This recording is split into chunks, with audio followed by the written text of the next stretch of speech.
Lucas had always been fascinated by the legend of the Chupacabra, the mythical creature said to roam the countryside, preying on unsuspecting animals and draining their blood dry. He had heard stories of its fearsome appearance, its glowing red eyes and razor-sharp teeth, and its blood-curdling howls that could chill even the bravest of souls. But Lucas had always dismissed such stories as mere folklore, the stuff of campfire tales and tall tales told by superstitious villagers. He was a man of science, a rational thinker who believed in the power of logic and reason to explain the mysteries of the world. So when he received a call from a local farmer, claiming that his livestock had been slaughtered by the Chupacabra, Lucas was skeptical. But as he drove out to the farm, he couldn't shake the feeling of unease that had settled in the pit of his stomach. The countryside was shrouded in an eerie mist, and the air was thick with the scent of decay and death. Lucas felt a chill run down his spine as he approached the farm, his headlights illuminating the blood-stained fields and the broken fences that surrounded them. Lucas stepped out of his car, his eyes scanning the desolate farmland as he made his way to the gate. The farmer met him with a look of desperation etched on his weathered face. He could feel the tension in the air as the man pleaded for his help. Lucas knew he had to act fast, for the predator that had been haunting these lands was a force to be reckoned with. As he walked towards the scene of the carnage, Lucas braced himself for the horror that awaited him, knowing that he was the only hope for this desperate farmer and his dwindling herd. Lucas tried to reassure the farmer, telling him that he was just there to investigate and that there was probably a logical explanation for what had happened. But even as he spoke the words, he knew that he was lying to himself. There was something about the scene before him that defied rational explanation, something that spoke of ancient evil and unspeakable horror. As Lucas made his way through the fields, examining the mutilated corpses of the cows and sheep, he began to sense a presence watching him, a malevolent force that seemed to be closing in on him from all sides. He tried to shake off the feeling, telling himself that it was just his imagination, but the more he tried to reason with himself, the stronger the feeling became. And then he saw it. At first, it was just a shadow in the mist, a shapeless form that seemed to slink and skulk along the edges of his vision. But as Lucas trained his flashlight on it, he saw that it was no mere shadow. It was a creature, a monster unlike anything he had ever seen before. It stood on two legs, like a man, but its body was covered in matted fur, and its eyes glowed with a sickly green light. Its teeth were long and sharp, like the fangs of a viper, and its claws were razor-edged, glinting in the moonlight. And as it began to move toward him, Lucas felt a wave of terror wash over him, threatening to overwhelm him completely. He tried to run, but his legs felt like lead, his muscles sluggish and unresponsive. The creature was upon him before he even had a chance to scream, its claws tearing into his flesh and its teeth sinking deep into his neck. The pain was excruciating, beyond anything Lucas had ever experienced before.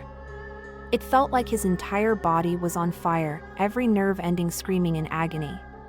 He tried to fight back, but his arms felt weak and useless, and his vision began to blur as his blood poured out of him in torrents.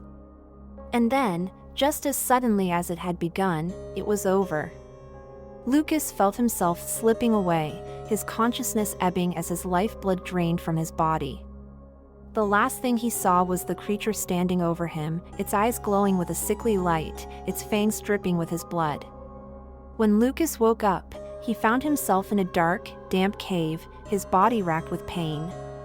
His neck throbbed with a dull ache, and his limbs felt weak and heavy. He tried to move, but his body wouldn't respond, as if he was paralyzed. As he lay there, struggling to make sense of what had happened to him, he heard a sound that made his blood run cold. It was a low, guttural growl, like the sound of a wild animal stalking its prey.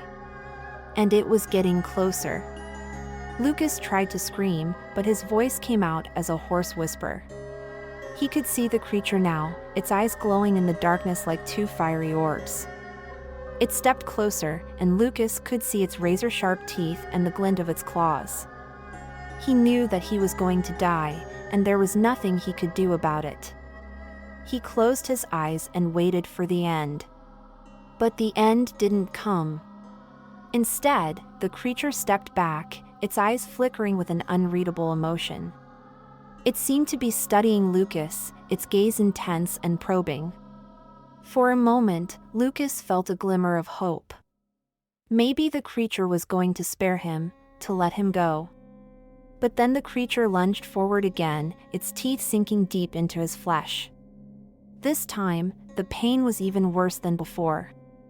It felt like his entire body was being torn apart, every muscle and tendon screaming in agony.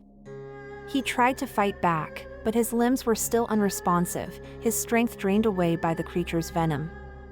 As Lucas felt his life slipping away once again, he realized with a sickening horror that the creature wasn't just feeding on him.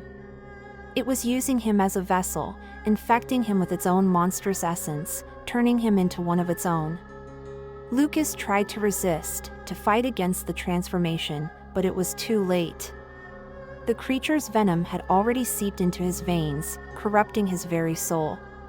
He could feel himself changing, becoming something other than human. His skin began to itch and crawl, his bones shifting and warping under his flesh. His senses grew sharper, more acute, and he could smell the blood pulsing through the creature's veins, could taste its essence on his tongue. And then he was one of them, a Chupacabra, a monster that fed on the blood of the living, preying on the innocent and the unwary. Lucas wandered the countryside, searching for victims, his mind filled with a hunger that could never be sated. He stalked the fields and the forests, looking for prey, his eyes glowing with a sickly light, his claws glinting in the moonlight. And as the years passed, he became a legend, a fearsome creature that haunted the nightmares of children and adults alike. But he knew the truth, that he was no monster, not really. He was just a man who had been consumed by the darkness, a man who had become something other than human. And in the end, that was the true horror of it all.